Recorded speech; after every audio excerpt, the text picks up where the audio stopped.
Hi there, and welcome to the Adventures with Jesus Today podcast. I'm your host, Lisa Berg, and today's episode is going to be short and powerful. I've heard from so many of you over the last few weeks of how impactful these podcasts are for you, with just short, practical ways to be aware of what God's doing and to walk in the authority and the power and the love that He shows you to affect your world and the world around you with the power of heaven. So I'm super proud of you, and I love hearing those stories. Let me know how these affect you. And then let's be powerful people and share the love. Share this podcast with people, rate it on the Apple Store or Google Play, wherever you listen. And take the time today to sit and think of 5 people with the Lord that you can forward this podcast to encourage them as well. So today we're going to be talking about the power of binding and loosing. On Sunday morning, my fellow intercessor and I gathered because we got to serve in the service. And she looked at me, and she's naturally a person that is full of joy. It literally bubbles out of her everywhere she goes. And she looked at me and she said, this morning I woke up and I was just meh. I didn't feel like doing anything. I didn't want to talk to anyone. I didn't want to come and serve. And she says, I felt like that for a little bit. And then I realized that isn't really like me at all. So she said, I said out loud, hey, anything that is coming against my assignment today, I shut you up. I quiet you. You are not allowed to speak anymore. She said at that moment that she said that, she saw a picture in her mind's eye of duct tape literally going over the mouths of any demonic forces that were sent to stop the assignment that God had her on today from happening. She said it was the coolest picture because all of the voices that were going, oh, you should just stay in bed, or no, it's not really worth going in today, or oh, you're feeling bad today, and all of those voices that had been talking so loudly that had caused her to feel bad were instantly shut up. And she said, the moment that happened, my normal joy bubbled up from inside me. So powerful, right? I sat there and I listened to it and I was like, wow, that is such a beautiful principle. And it comes from what Jesus said in Matthew 18:18. When I read it from the NIV, it said, truly I tell you, whatever you bind on earth will be bound in heaven, and whatever you loose on earth will be loosed in heaven. And so even subconsciously and unconsciously, she realized that the enemy's voice was loud and she was listening to it. And that's what was causing her to feel bad. So she bound it. She said, you stop talking. You are not allowed to tell me these things anymore. And the moment she did that, heaven responded and bound them up. Right? And then she saw the picture of the duct tape over their mouths. And simultaneously, she loosed her normal joy because she chose no longer to listen to what the enemy was trying to tell her, but let her natural joy and the joy of the Lord bubble out of her like it normally does. This is just such an amazing concept to go into our days with today. This is what gives us the power to be able to agree with what the Lord's saying over our lives and not what the enemy is trying to say. So these are the 3 things that I love you to walk away with today. First of all is ask the Holy Spirit to help you be aware when you're not acting in your normal nature. My normal nature is hopeful. I'm the glass half full kind of person. You come and tell me anything that's happening and I'll immediately counter you with, yes, but God can do this. And yes, this can happen.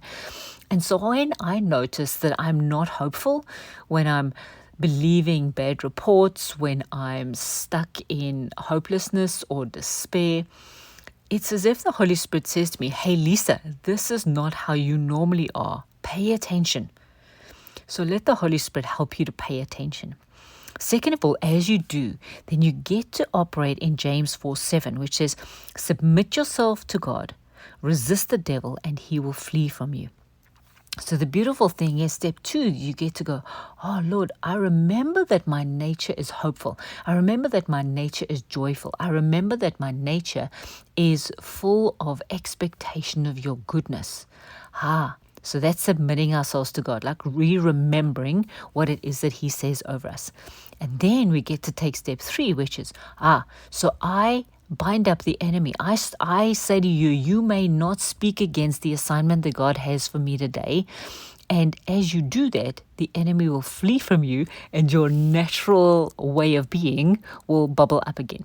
Your natural way of who you are and how you think and what the joy of the Lord does in you will be the thing that bubbles to the surface again. And it's literally, this picture has just so fascinated me for the last couple of days, that as soon as we let the Holy Spirit make us aware that we're acting outside of our nature, and then we shut up the enemy's voice from being able to speak to us by submitting to God, and then we let our natural nature bubble back out of us again because we're no longer listening to the enemy. Their mouths are shut with duct tape, right?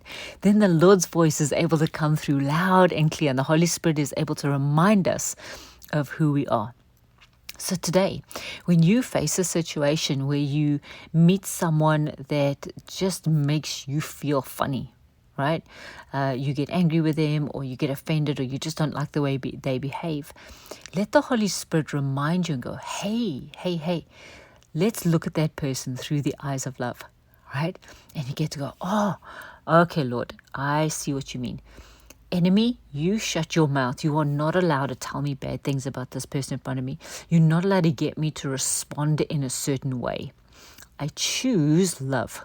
And as you choose to do that, then the power of the love of heaven flows through you and to the person, and you'll see them in a totally different way.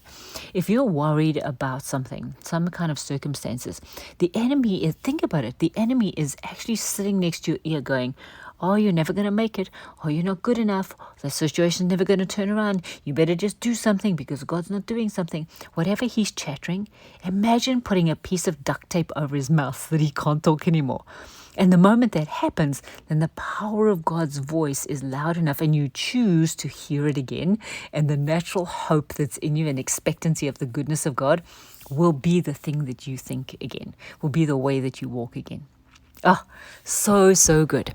So ask the Holy Spirit to show you this week in all the interactions of the day where your heart is not absolutely glistening with hope, where you are not so excited about the goodness of God in your life, where you are not so expectant of his goodness, of his hope, of him showing you something that he's doing, even if it's behind the scenes. Let the Holy Spirit show you where this is. Shut the mouth of the enemy, listen to the voice of God, and let your nature bubble up out of you again. So good. So as always, Jesus is inviting you on this adventure today. Will you accept?